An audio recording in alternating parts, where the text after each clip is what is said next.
¿Qué tal? ¿Cómo les va? Vamos a seguir con la segunda parte del tema que estuvimos tratando sobre quién es Jehová. ¿Se acuerdan que los testigos de Jehová tratan de que las personas se enamoren de Jehová? Y tienen artículos como este, ¿quién es Jehová? La respuesta que da la Biblia, Jehová es el Dios verdadero. La Biblia dice que Dios tiene un nombre. ¿Por qué no se sabe cómo se pronunciaba el nombre de Dios en hebreo antiguo? Conceptos erróneos sobre el nombre de Dios en la Biblia, etcétera, etcétera.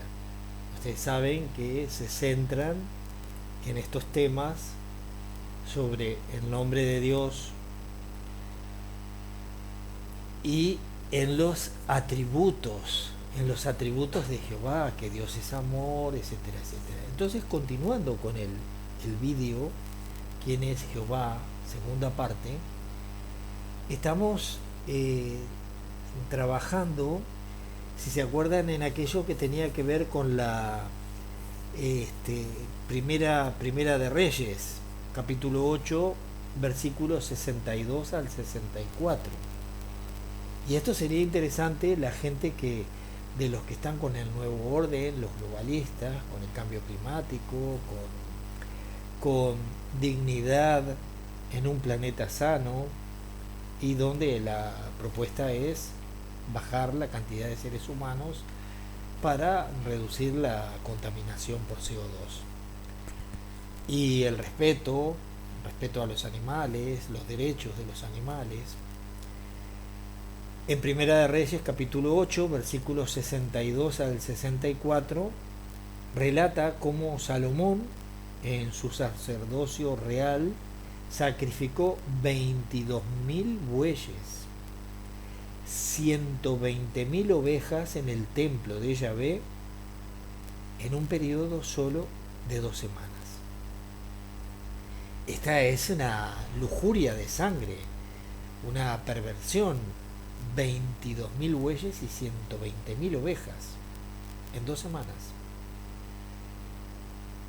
¿Qué dirían los que están actualmente protegiendo los derechos de los animales y que etcétera, etcétera, los que defienden cosas ahora? Sin embargo, Yahvé y sus servidores mataron a mansalvas seres. ¿Por qué requería esto Yahvé? La misma perversión absoluta judía continuaría, como ya lo dijimos en el vídeo anterior, en la teología del Nuevo Testamento. ¿Se acuerdan? Que se necesitaba derramar sangre, etcétera, etcétera, para expiar los pecados. Ellos creen que la matanza ritual de ovejas y bueyes era un justo prototipo del sacrificio mesiánico de Jesús en la cruz por la expiación del pecado original. Un concepto que irónicamente nunca existió en la religión hebrea original. El concepto del pecado original. Sin embargo, muy fuera del hecho de que el sacrificio de cualquier tipo de vida por los pecados ajenos sea algo totalmente inmoral y abominable, muy poca gente conoce el secreto más espeluznante de la Biblia. El Dios hebreo, Yahvé, a veces pedía y aceptaba el sacrificio humano. De hecho, el propio sacrificio de la muerte de Jesús es una especie de sacrificio humano, que dice que un hombre perfecto tenía que derramar su sangre para cumplir la ley de Dios, porque un hombre que había sido perfecto fue el que introdujo el pecado en el mundo, Adán, y entonces tenía que morir un hombre perfecto para lavar ese pecado. ¿Se da cuenta? Por eso Jesús es el sacrificio por los pecados, es el sacrificio correspondiente. Ustedes lo pueden ver eso en la Biblia.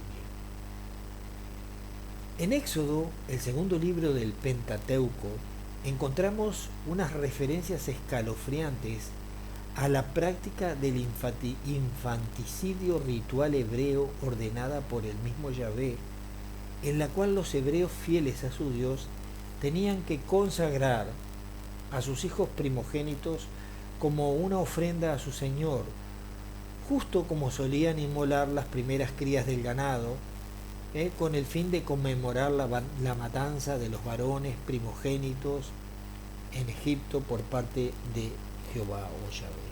Éxodo capítulo 13 versículo 2 y Éxodo capítulo 13 versículo 12 al 15. Acá se habla de una consagración. Hay quienes dicen que no era un sacrificio, y seguramente igual era una dedicación, como una dedicación, pero recordaba, lo macabro de todo es que recordaba el infanticidio que hizo este Dios Yahvé o Jehová para poder lograr que el faraón los largara de Egipto. ¿Se acuerdan? En Levítico, el tercer libro del Pentateuco, el mismo Dios sanguinario explica que ningún hombre, y esto es muy importante, que ningún hombre, animal o campo poseído que sea propiedad de un judío y haya sido consagrado a él, no puede ser rescatado, sino que morirá sin remisión definitivamente. Levítico capítulo 27, versículos 28 y 29. Notemos que en algunas tradiciones de la Biblia pone una nota al pie de la página que dice que en el idioma original la expresión se refiere a una ofrenda para el Dios Yahvé, lo cual deja clarísimo que la deidad bíblica disfrutaba del sacrificio de los hombres. En el primer libro de Reyes, una crónica de la historia primaria del pueblo hebreo, vemos que en el judaísmo primitivo Yahvé solía pedir la inmolación de la vida de los hijos de los hebreos por la santificación de las ciudades a la hora de su reconstrucción. Búsquelo en Primera de Reyes, capítulo 16, versículo 34. La arqueología bíblica revela que la práctica bárbara de enterrar cadáveres de los niños inmolados en las bases de los edificios era muy común en las regiones de Megiddo, Jericó, Gerer en Palestina, donde habitaban los hebreos, según Bea Turayev, Oriente Clásico.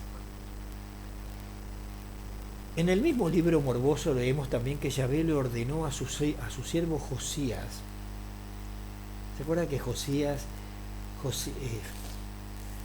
se esto para otro vídeo, el tema de Josías, que es en realidad cuando se escribe realmente y se rescata según la Biblia los antiguos manuscritos, pero la realidad es que en el tiempo de Josías es cuando se empiezan a escribir estas historias. Bueno, dice que según el libro bíblico que leemos en Primera de Reyes, Jehová le ordenó a su siervo Josías que sacrificara a los sacerdotes extranjeros en sus templos y quemara sus huesos sobre los altares. Primera de Reyes capítulo 13 versículo 1 al 3 y Primera de Reyes capítulo 16 versículo 34. Si usted va a las prácticas de guerra actuales, cualquiera de este tipo de cosas que tenga que ver con una guerra entre una nación y otra, y hagan este tipo de cosas, estos, según el derecho internacional y el derecho de guerra, serían crímenes de guerra el hacer este tipo de cosas. A los sacerdotes extranjeros sacrificarlos y quemar sus huesos sobre los altares. El ejemplo de la práctica del sacrificio humano jehovístico más asustante, sin embargo, se encuentra en el libro de Jueces, según el cual el juez israelita Jefté, tras ser instigado por el espíritu de Yahvé, le hizo voto a su Dios, prometiendo que sacrificaría en holocausto. Pero esto Esta historia de Jueces, capítulo 11, versículos 29 al 31, tienen que leerla bien. Y el mismo Jefté dice que ofrecería en holocausto. Y se acuerdan que un holocausto, lo leímos en el primer vídeo de sobre quién es Jehová, o Jehová quién es. Dice que es una ofrenda quemada. Jefté le promete que sacrificaría en holocausto a la primera persona que saliera de su casa a cambio de que Yahvé o Jehová le entregara la victoria en la guerra contra los enemigos de Israel.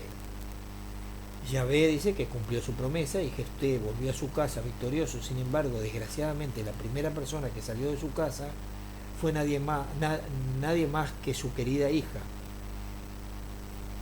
Y el pobre Jefté, bien entristecido, se vio obligado a ofrecer a su hijo, a su propio vástago, a su propia hija, en holocausto a su Dios depravado.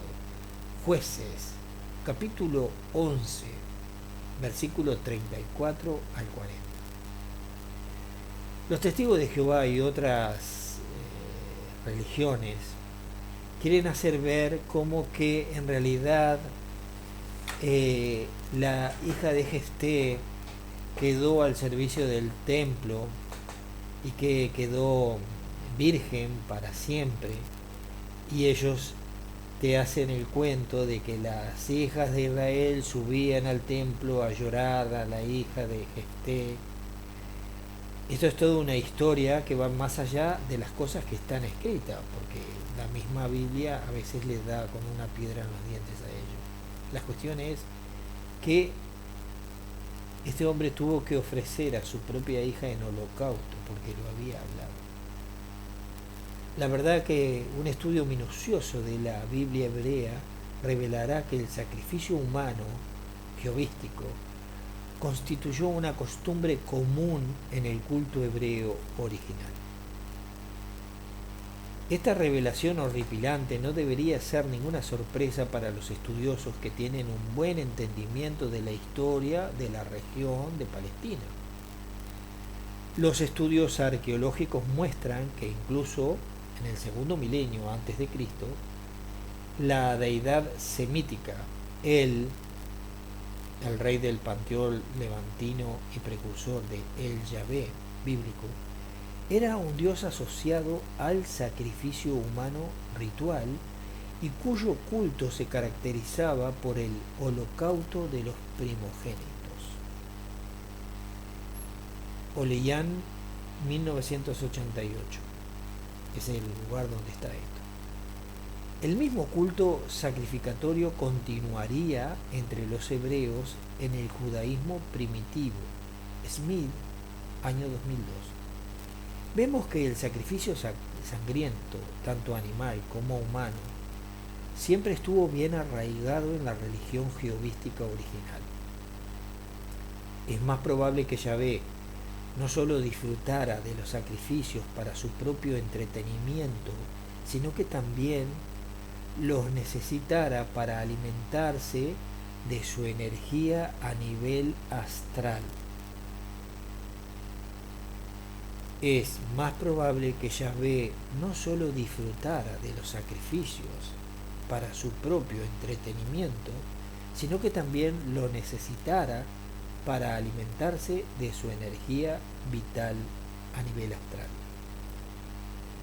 Recordemos que a lo largo de la historia ciertas escuelas esotéricas como las gnósticas enseñaron que el malévolo demiurgo Yaldabaoth, asociado al dios hebreo Yahvé, y sus arcontes depredadores se alimentaban del sufrimiento humano y de la energía transferida a través de los cultos religiosos demiúrgicos. Después de ustedes van a tener una historia real, comprobada, que les va a ayudar a entender mucho estas cosas.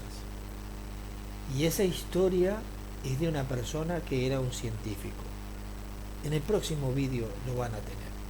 y les va a ayudar a cerrar, por lo menos a tener un panorama bastante claro sobre lo que hay detrás de todas estas cosas. Sigo.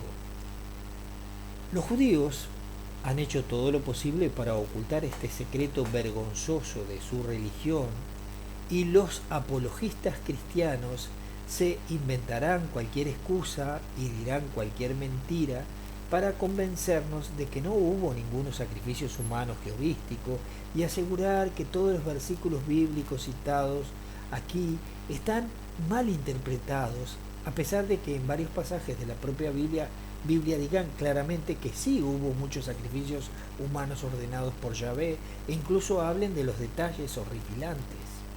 Los apologistas de las iglesias suelen citar la Biblia de manera selectiva y por lo tanto sus ministerios o sus ministros son engañosos. Ellos están dispuestos a hacer cualquier excusa para justificar la conducta perversa de su Dios misántropo y aunar todos los esfuerzos para defender algo que es completamente inmoral y presentarlo como algo moral y justo. Así, han sacrificado su propia humanidad y su comportamiento, y es solamente lo que hacen es vergonzoso. Sus mentiras son expuestas por las palabras de su propio Dios demoníaco, que les admite a su profeta Ezequiel que él mismo había instigado a los pueblos a que le ofrecieran sacrificios infanticidas. Por eso también les di estatutos, dice en Ezequiel 20, 25 y 26. Por eso también les di estatutos que no eran buenos, y decretos por los cuales no podrían vivir, y los contaminé en sus ofrendas, cuando hacían pasar por fuego a todo primogénito, para desolarlos y hacerles saber que yo soy Jehová. La frase bíblica hacer pasar por fuego al primogénito es una referencia al holocausto infantil. Y aquí ustedes van a entender todo esto que pasa con los niños que desaparecen, las prácticas que hay actualmente, el adenocromo y todas esas cosas. ¿Vale? Un tipo de sacrificio, el holocausto infantil, un tipo de sacrificio en el cual la víctima era quemada por completo y ofrecida a Yahvé. Según el mismo libro profético, Yahvé contaminó las ofrendas del pueblo y les hizo inmolar a sus hijos a través del fuego, simplemente porque los hebreos no habían guardado su sábado o día de descanso, y algunos de ellos se habían fabricado ídolos. Ezequiel capítulo 20, versículo 24. Así es la moralidad retorcida del perverso Dios de los judíos. Mucha gente ingenua considera la cultura judeo-cristiana una fuente de valores morales sanos. Esa gente defiende la Biblia por razones éticas.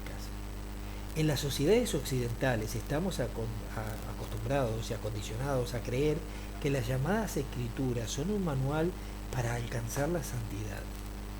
Sin embargo, una vez comprendida en su totalidad, la ley bíblica que Yahvé mismo supuestamente le reveló a Moisés en el monte Sinaí no es de ningún modo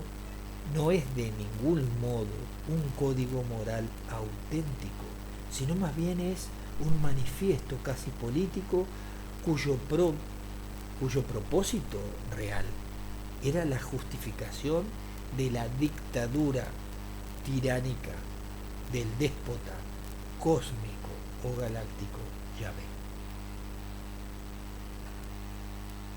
La ley mosaica aparenta ser un manual ético a primera vista, pero en realidad no intenta establecer ningún sistema moral auténtico y coherente, sino que solo pretende justificar las costumbres cuestionables del pueblo jehovístico. La moralidad de Yahvé no tiene coherencia alguna. Por ejemplo, está prohibido que la gente trabaje en el día sábado o haga el amor antes del matrimonio. Ambas transgresiones pueden ser castigadas por la muerte o con la muerte, por lapidación o apedreamiento.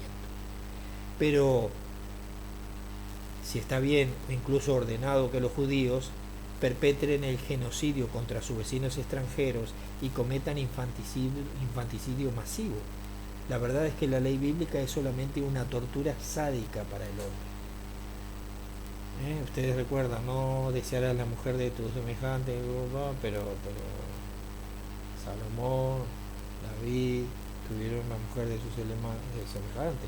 Incluso David planeó la muerte de su semejante para quedarse con la mujer.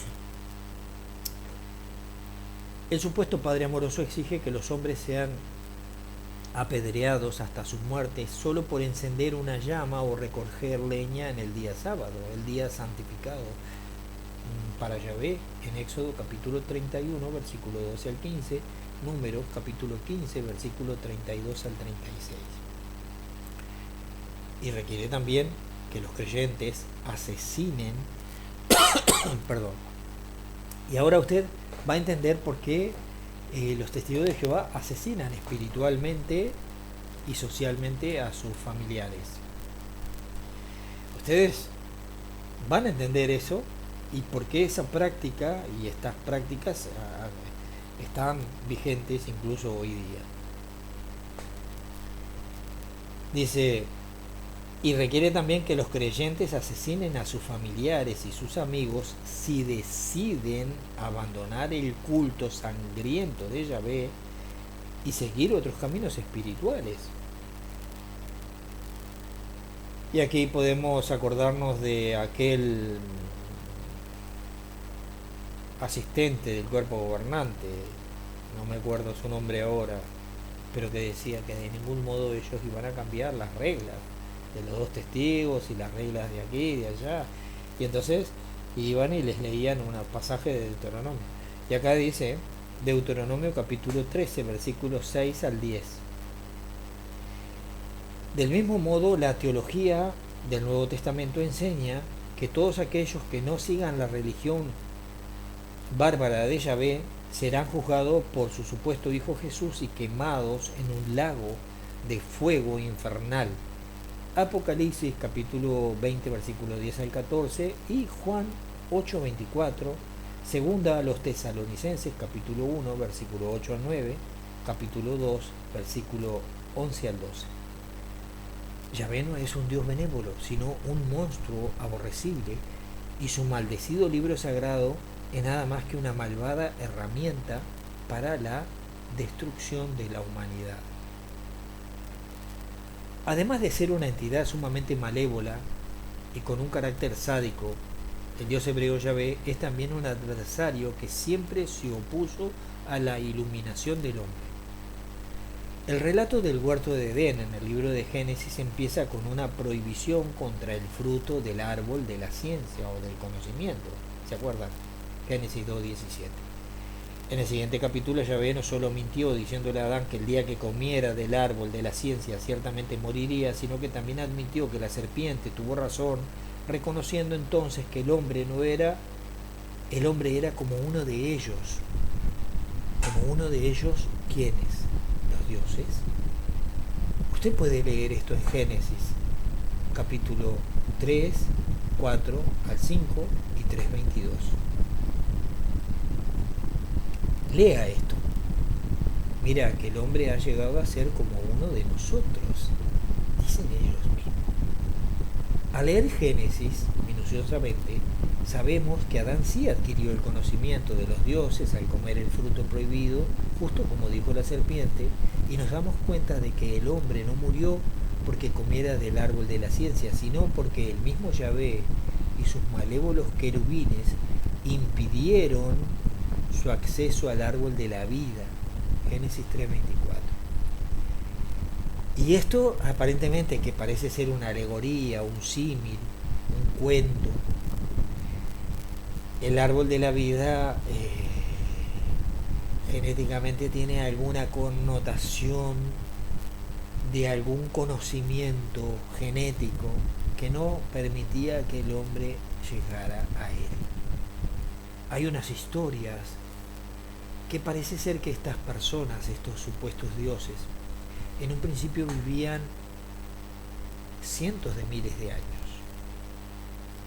Es interesantísimo poder acceder a las informaciones que ha transcripto de las tablas sumerias Zacarías Sitchin o Zacarías Sitchin, que hablan sobre el tiempo y los reinados de esta gente, que incluso algunos de estos personajes, estos demonios, reinaron por 43.000 años, otros por 400.000 años. Es una cosa muy interesante poder analizar y estudiar esto.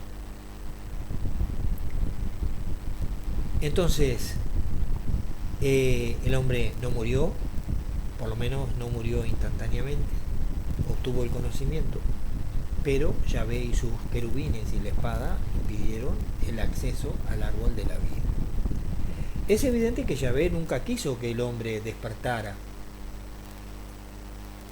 a tener la misma conciencia que los seres divinos, y solo quiso mantenerlos como un esclavo ignorante en un santuario terrenal. Esto es muy importante. Esto es muy importante por las cosas que ustedes van a conocer después. Por lo que ustedes, el conocimiento que ustedes van a tener sobre ustedes mismos y nosotros mismos,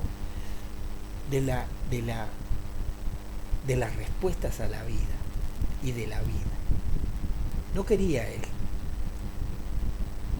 La política de oscurantismo de Yahvé no termina allí. La ley mosaica prohíbe cualquier tipo de conocimiento espiritual, desde la magia, la adivinación, hasta la comunicación con espíritus familiares o entidades interdimensionales. Levítico capítulo 19, versículo 26, 19, 31, Deuteronomio 18, 10 al 12.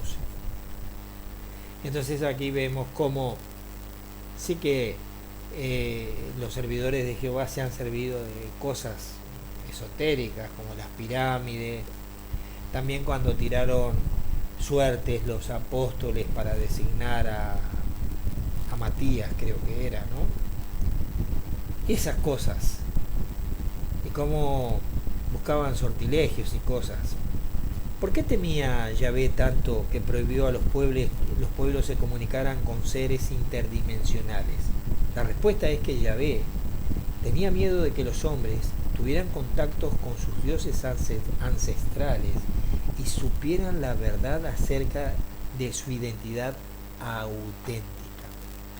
Entonces aquí es muy importante prestar atención a las enseñanzas de los testigos de Jehová. Por ejemplo, el alma muere, como el alma del perro, el alma del gato, el alma del león. El hombre que esté pecando positivamente morirá. El alma, el hombre es un alma, no tiene un alma. Cuando se muere, toda la posibilidad de volver a vivir va, es como que quedó registrada y va al registro de Dios, y Dios allá, Jehová, algún día, si se le ocurre, te puede volver a materializar, pero no es que tú tengas un alma. El interés de matarte el alma y matarte el espíritu ha sido siempre de los testigos de Jehová y de muchas otras religiones que buscan controlar el mundo. Cuando se muere, la gente se muere, están durmiendo, como Lázaro estuvo durmiendo, no estaba en ninguna parte, no contó, dicen ellos, cuando Jesús lo resucitó, si estuvo en otro lado, ni nada. Ellos, el interés de ellos es que tú no sepas la verdad acerca de tu verdadera identidad. Te la matan, porque así te meten el paraíso en la tierra, que es donde vivimos siempre, donde estamos acostumbrados y donde somos felices, comemos manzana, banana, vamos a estar con los leones, con las cobras y todas esas cosas. Irónicamente, el libro de Enoc, un texto apócrifo, pero que es muy, pero muy viejo, y seguramente incluso hasta más viejo que la propia Biblia, de considerable importancia en el judaísmo del Segundo Templo, revela que las artes mágicas y las técnicas de la adivinación tienen su origen en el cielo y les fueron enseñadas a las hijas de los hombres por los ángeles, que habían abandonado sus puestos en el cielo y se habían opuesto a la autoridad de Yahvé. Enoc capítulo 7 versículo 1, 8 y 3 de Enoc. Los ángeles de Yahvé les acusaron a los ángeles rebeldes de haberles revelado a los hombres los secretos eternos del cielo. Enoc 9:6. Del mismo modo, durante el episodio del desbaratamiento de la Torre de Babel, en Génesis, en el capítulo 11, Yahvé se asusta por el progreso espiritual asombroso de los hombres, cuya torre alegórica ya está a punto de llegar al cielo, y les admite a sus compañeros divinos, a los otros Elohim o Elohim, que nada les podría detener, y eran de un solo idioma. Génesis capítulo 11, versículo 6. Aquí Yahvé teme que el hombre llegue hasta el reino divino y se convierta en un rival. Así que él y sus secuaces celestiales descienden a la tierra, confunden el lenguaje hablado y el espiritual de la humanidad, y hacen que los seres humanos anden detrás de cosas, que se pongan unos gorros extraños y unas togas y anden detrás de unos amuletos y unas cosas idólatras. ¿Vale? Esto es bien interesante, puesto que algunos de los textos sumerios más antiguos, de los cuales se basan muchos de los relatos bíblicos, cuentan que el Dios más alto del cielo se opuso a la revelación de la ciencia del designio del cielo y de la tierra al hombre. Ustedes aquí tendrán que ir a las tablillas sumerias, a estas traducciones que le digo yo, que ha hecho Zacarías Sitchin y otros, donde se habla de la leyenda de Adapa, de Adamu, de Edén. Es mucha información para un solo vídeo. Lo cierto es que Yahvé siempre se puso en contra de la iluminación de la humanidad y por lo tanto debe ser considerado el enemigo de nuestra raza. De hecho, ustedes saben muy bien que a medida que nosotros todos vamos avanzando en conocimiento e información y vamos teniendo un panorama clave y un poco más claro de la realidad y de la existencia y de cómo está organizado el tinglado humano por miles de años, cada vez se nos cierran más cosas, cierran canales, nos censuran, sufrimos algún tipo de persecución, incluso algunos persecución económica. Así que, en resumen, muy lejos de las fantasías de los pastores evangélicos y sus víctimas engañadas, y de los curas y de los ancianos testigos de Jehová y del cuerpo gobernante, de los mormones y todo esto, el Dios de la Biblia no es nuestro Padre amoroso, sino una maligna pesadilla para la humanidad. Él solo puede ser el auténtico diablo. Si alguien te dice que Yahvé es amor, dile que no te joda.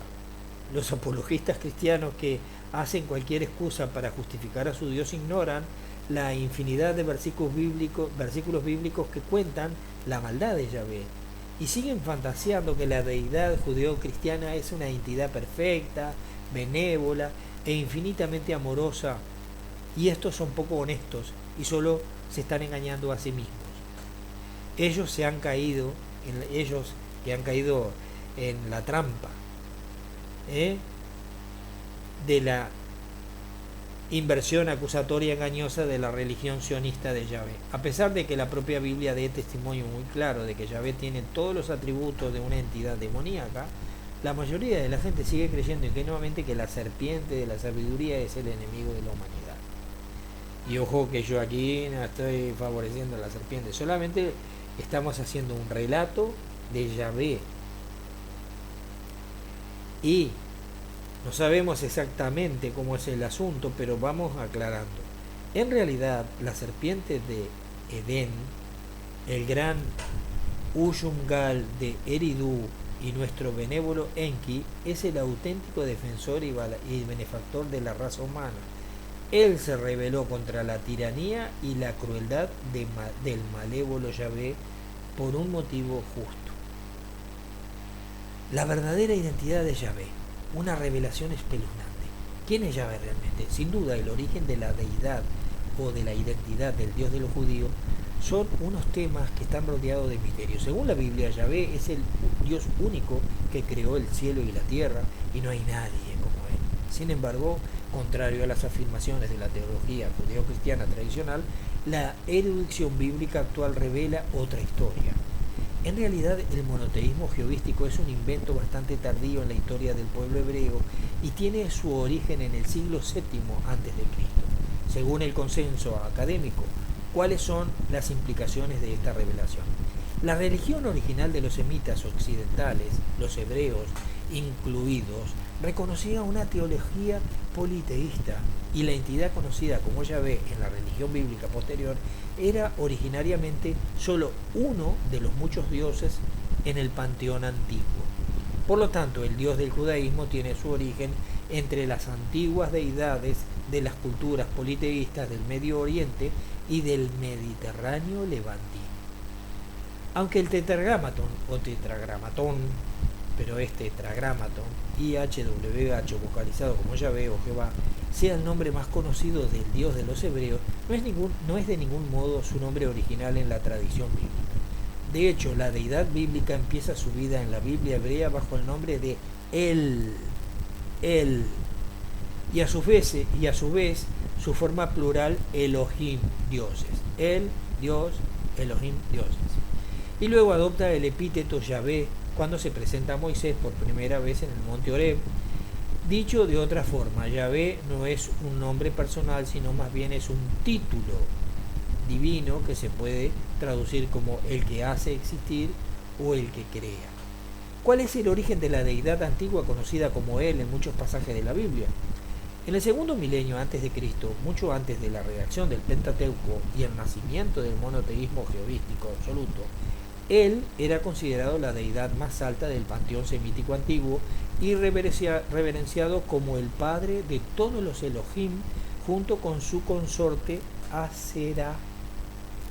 Sus hijos divinos, conocidos como los Bene A Elohim o hijos de los dioses, incluían 10 dioses semíticos como Baal, Cotarwá, Casis, Astarte y Mot. Estos hijos de la pareja divino de él y Asera más tarde se convertirían en los ángeles caídos, los hijos del Dios en Génesis 6:2 y también en la literatura enoquiana apócrifa, de acuerdo con la nueva teología monoteísta. En la religión cananea preisraelita, él era conocido por el título divino El Du Shawi, Abba Ot, cuyo significado es el que crea los ejércitos. Tengamos en cuenta que el teónimo bíblico Yahvé aparece muchas veces como una abreviatura de Yahvé Seabot, un epíteto hebreo que se puede traducir como el que crea los ejércitos. Es decir, Yahvé siempre fue un epíteto asociado a la deidad primigenia.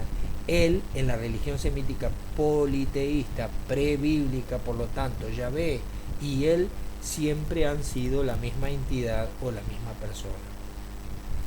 ¿Cómo era él según la religión semítica primitiva?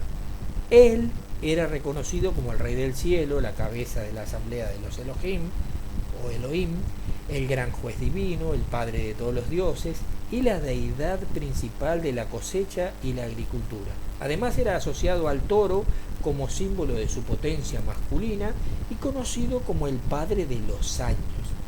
Y el anciano de días se presentó con el valor de su sangre. ¿Se acuerdan? Bueno, el padre de los años, lo cual significa que era el dios del tiempo.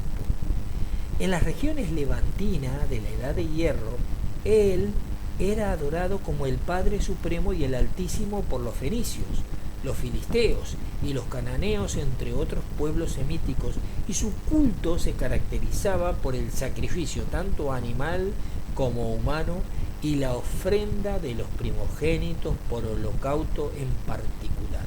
Lo cierto es que él era un dios bélico, sanguinario, deseoso de sangre sacrificatoria. Curiosamente, la misma deidad preisraelita era representada por un disco solar al lado con una estrella en su centro. ¿Y se acuerdan el disco solar al lado de la época de Rusia, los libros, etcétera, etcétera? Tomemos un momento para revisar los numerosos semejanzas, las asombrosas semejanzas entre el Yahvé bíblico y el precursor semítico preisraelita. Primero, ambos eran conocidos por el epíteto Yahvé Sebaot, siendo los dos creadores de los ejércitos. Eran dioses de guerra. ¿Y se acuerdan? Jehová, persona varonil de guerra. Lo enseñan los testigos de Jehová.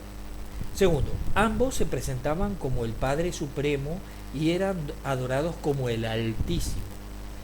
La versión cananea prebíblica era reverenciada como el Padre de todos los Elohim y su sucesor bíblico es presentado como el Padre de los ángeles. Bene a Elohim. Génesis 6.2. Tercero, ambos, como el jefe que preside en la asamblea de los dioses, Salmo 82.1, el Yahvé se presenta como el presidente del concilio de los dioses y juzga el medio de los colegas celestiales. Según los textos cananeos, él presidía en la asamblea divina junto con su hijo Baal, pero siempre mantuvo su estatus como el dios superior. Cuarto, ambos eran dioses sedientos de sangre cuyo culto exigía el sacrificio humano y el holocausto de los varones primogénitos. Los hebreos heredarían sus prácticas sacrificatorias del culto cananeo de modo directo. Quinto, ambos tenían como epíteto el padre de los años y eran descritos como dioses envejecidos. La referencia a Yahvé en la Biblia como el anciano de días, cuyo cabello era blanco como la luna pura, Daniel 7.9, y el dios él en el texto hebreo original, grandes, cuyos años son incontables en Job 36.26, son idénticas a las descripciones en los textos ugaríticos. Sexto, él era representado por una estrella puntiaguda dentro de un disco solar con alas en la religión cananea, y al dios al que adoraban los judíos era asociado con la estrella en la Biblia. Amós 5.26. Actualmente el símbolo principal del judaísmo es la estrella de David o el sello de Salomón. El culto de Yahvé en el judaísmo tiene sus raíces en el culto de él de los pueblos semíticos politeístas como los cananeos y los fenicios. ¿De dónde vino el culto de él de los semitas levantinos? Ya es sabido que el panteón semítico occidental, igual que el de los panteones de Medio Oriente antiguo, como el babilonio, últimamente tiene su origen en el antiquísimo panteón de los sumerios. Kramer, este es otro investigador, Kramer, de las cosas sumerias.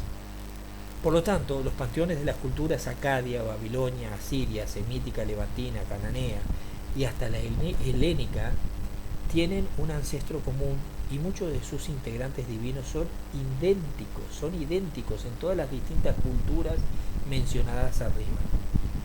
El dios semítico El, la versión precursora del Yahvé bíblico, tiene su inicio en la religión sumerio-acadia más antigua, en la cual era conocido con el nombre de Anu,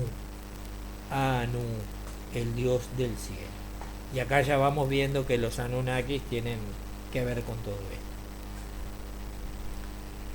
Muy parecido a su equivalente semítico, el dios sumerio Anu, era el rey del cielo, el más alto del panteón mesopotámico, un juez temido, el presidente del concilio divino y el progenitor de todos los Anunnakis. Engendró el linaje de los grandes dioses sumerio-acadio como Enlil, Enki, Ea, Imna, Ishtar y Nergal-Erra. Estos son los equivalentes sumerios a los dioses semíticos Baal, Kotar, Kotar-Huacasis, Astarte, Mot, respectivamente. Además, al igual que el Anu era representado por el toro como símbolo de su virilidad, y en la religión sumeria se creía que él había creado las huestes del cielo como sus soldados para la destrucción de sus enemigos. Del mismo modo, en la Biblia hebrea Yahvé es conocido como el Señor de las huestes celestiales. Anu era un dios poderoso y belicoso. Paralelamente, su símbolo era una estrella dentro de un disco. Según los textos sumerios acadios, todos más antiguos que la Biblia hebrea por milenios, Anu fue el dios que se opuso a que Enki revelara a Adán, la ciencia del designio del cielo y de la tierra. Le negó el pan y el agua de la vida, la leyenda de Adapa, y fue el primero en prestar un juramento de destruir a la humanidad por el diluvio. diluvio sumerio de Nippur. Cabe decir también que en la mitología mesopotámica, Anu era un violento usurpador que se levantó en combate contra el rey previo a Lalu y lo derrotó en la lucha por el trono del cielo. Él y Anu equivaldrían a la misma deidad en la región de Mesopotamia. De hecho, la raíz semítica El, Il, Ilu, de la cual proviene el teónimo cananeo y hebreo, es el de origen sumerio acadio. En el acadio, el ancestro de todas las lenguas semíticas, el ideograma cuneiforme para la deidad Anu tenía dos valores fonéticos y se podía leer como Anu o Ilu. Y aquí encontramos un vínculo etimológico directo entre los teónimos El y Anu. Además, como acabamos de ver, en casi todas las características fundamentales de ambos son tan idénticas como para concluir que El y Anu son la misma persona. Esto es importantísimo conocerlo, saber. La única diferencia es que aún no hemos encontrado en los textos cananeos y pre-israelitos ninguna referencia explícita a que él fuera un usurpador del trono del cielo, aunque sí era considerado el hijo de las deidades primordiales Elión y Berut juntos con Anu en la mitología mesopotámica. Fue engendrado por los dioses pre-panteónicos Anshar y Kiyar.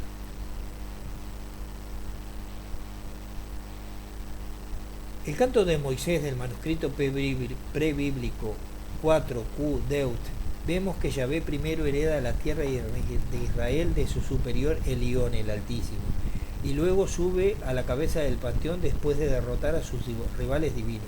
Encontramos una escena paralela en el Salmo 82 en el cual Yahvé, el Dios de Israel, juzga a los demás dioses en medio del concilio divino, condena a los otros hijos divinos de Elión a morir como los hombres y declara que él mismo heredará todas las naciones. En fin, en los textos más primitivos de la Biblia hebrea se conserva un vestigio del mito mesopotámico primordial de la usurpación del trono del cielo por parte de Anu, él o Yahvé.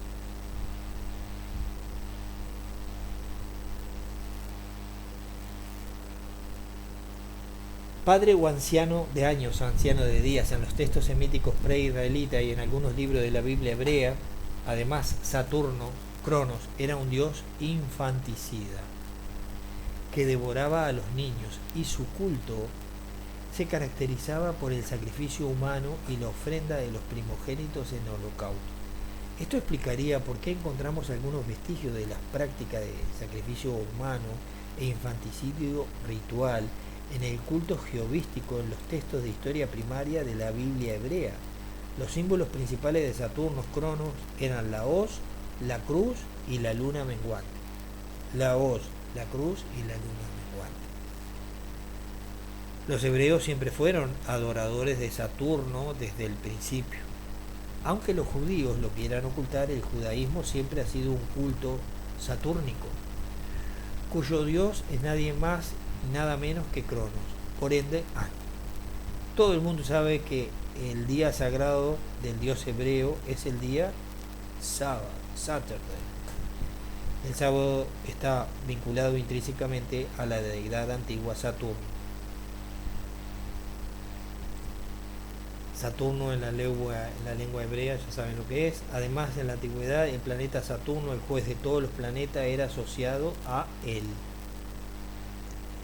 En resumen, la auténtica identidad del dios hebreo Yahvé es una revelación muy escalofriante. Yahvé es él, Saturno, Cronos y Anu. Todas estas son las varias facetas de la misma entidad, el malévolo rey del cielo del panteón sumerio. Los hebreos siempre fueron el pueblo de Saturno.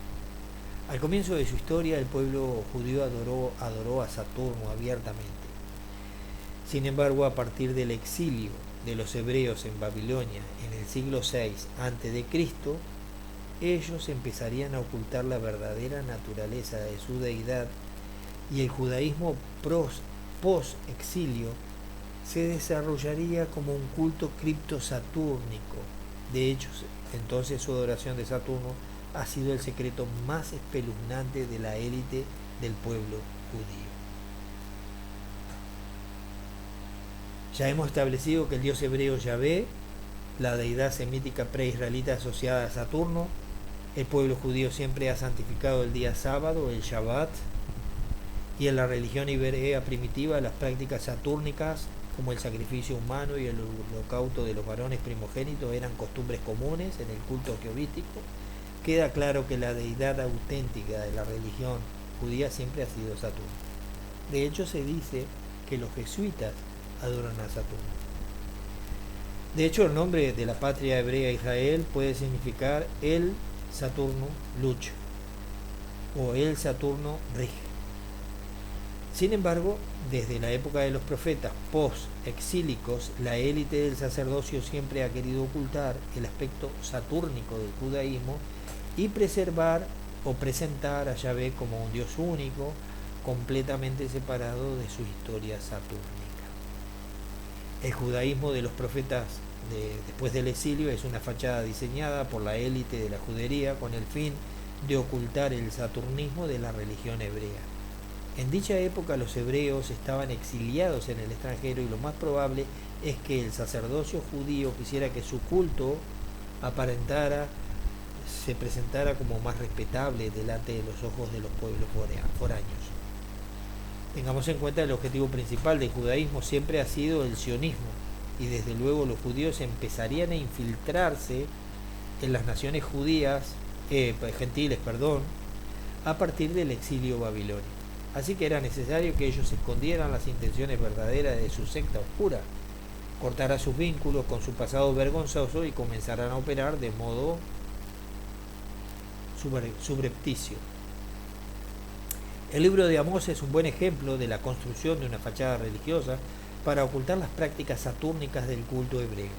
Amós 5:26 vemos que el profeta amonesta a la casa de Israel y reprende a los judíos por llevar imágenes dedicadas a Moloch y a Kium. Antes bien, llevabais el tabernáculo a vuestro Moloch y Kium, ídolos vuestros, la estrella de vuestros dioses que vos hicisteis. Este versículo es muy importante. Aquí podemos ver que los hebreos adoraban a un dios conocido como Kium, que era representado por una estrella. ¿Quién era Kium? El teónimo Kium es una forma hebraizada del vocablo paleo-babilónico Kewan o Kayawanu, un nombre mesopotámico para el planeta Saturno. En la Septuaginta griega, Kium fue traducido como Renfán, otro nombre para Saturno.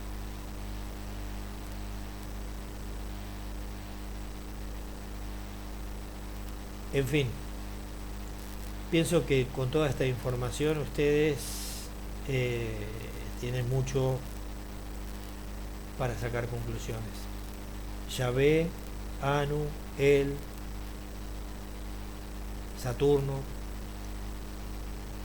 y Yahvé y el Saturno es el misterioso dios demoníaco de los Illuminati. Mucha gente se desmayaría si supiera quién es el verdadero dios de los Illuminati. ¿Quiénes son los Illuminati?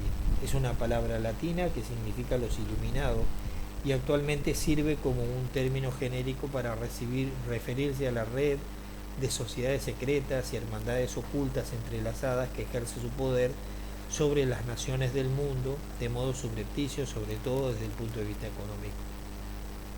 Los Illuminati son la élite de la política, la economía, la religión mundial, y el objetivo de su organización clandestina es el monopolio total de todas las estructuras de poder de todos los países y el dominio completo sobre el sistema financiero.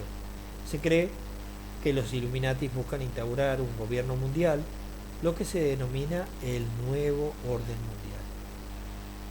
¿Cuál es la identidad verdadera de los iluministas del nuevo orden mundial? Algunas personas piensan que los Illuminati son adoradores de Satanás, otras piensan que son una camarilla oscura de reptilianos metamórficos. Sin embargo, nosotros debemos de alejarnos de toda esa desinformación y ver quiénes son realmente. En la actualidad, el pináculo de la sociedad es dominado por la élite de la judería internacional. Curiosamente, aquel pueblo pequeño y misterioso, de apenas 15 millones de miembros, ha sido la fuerza fundadora de las tres religiones más dominantes en el mundo occidental. El Estado, detrás de casi todos los movimientos revolucionarios y radicales de la época moderna, controla la mayoría de la riqueza del planeta y ejerce un tremendo nivel de poder en la palestra política. El cristianismo, la religión más extendida de la tierra, fue fundada por un grupo de judíos sionistas vinculados al gran Sanedrín de Jerusalén, Pablo de Tarso y su maestro Gamaliel. Del mismo modo el Islam, que no nos vamos a meter, la identidad verdadera del nuevo orden mundial es el judaísmo y el culto a Satanás o a Jehová. Vamos a dejar por aquí esta consideración y esperemos que sea de vuestro agrado. Aquí tenemos una reflexión. Acabamos de ver que el Dios de la religión bíblica no es y nunca ha sido un gran padre amoroso, como la élite y las religiones han querido hacernos creer, sino más bien que ha sido una entidad sumamente sádica e inmoral desde el principio.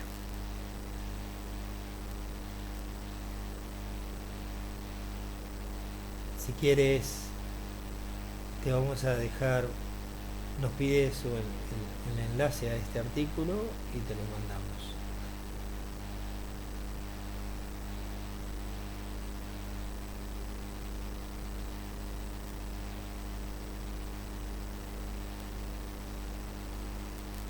Muchas gracias. Ha sido un honor poder leer este artículo, este material para ustedes y espero que puedan sacar algunas cosas en limpio y más adelante seguramente van a tener una información que sí les va a ayudar a entender el porqué de todas estas jugadas a través de toda la historia de la civilización.